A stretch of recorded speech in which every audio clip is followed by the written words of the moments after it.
I quite like looking on Facebook. You do find, especially if you're in a flatty group or an awake group, the information comes and comes and comes. I could spend hours just looking at the little videos on Facebook, wherever they come from, Instagram, TikTok. Not much is coming from YouTube, but that's because they've suppressed everything. But TikTok hasn't, BitChute hasn't, and probably Rumble, that's another place they come from. But when you look at what you're looking at, it's got to be high tech. And this guy here, he's making a rod, but he puts the pictures, let's go back, he puts the pictures back to it being old. See? Everything is old. These look like Egyptians, don't they? With their clothes. So these people had to be far more advanced.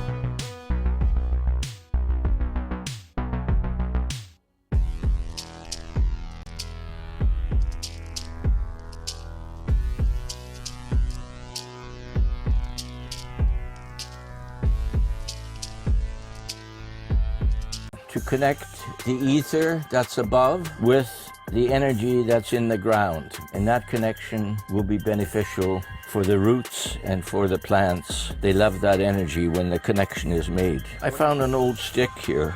You know, I just want to cut off the rotten stuff. Should be copper wire, 16 or 14 gauge. I'll start in the bottom. So the easiest way is to just wrap it around the end a few times to lock it in. That's good enough. And then proceed to just wrap it.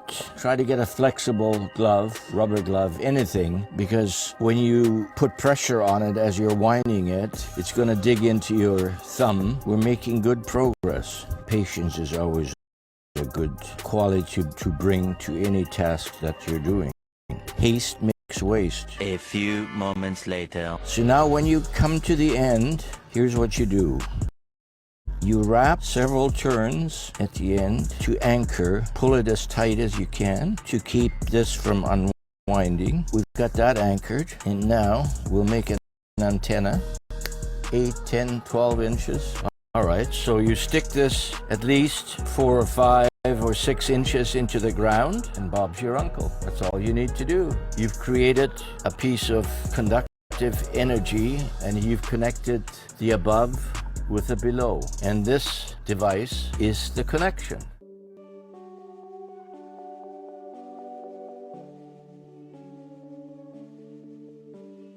90% of officers come up to you, or constables, policemen, whatever you want to call them, it doesn't matter, they're all basically the same thing. When they come up to you, the first thing they'll say, your name. Then they'll need your address, because they need to know where the slave lives, and they need to know when the date the slave was created. This is joinder. But a lot of that is data protection. They have to have your, and that's why when a debt collector rings you up and they say to you, your name, and then they'll confirm your date of birth, then they know if they do not go through this process of joinder and they start talking about certain elements that they're not meant to be talking about with a stranger, they have to confirm it's you. Because if they don't go through that process and they start talking about it, you've got them. You can legally nail them to the wall through the Data Protection Act.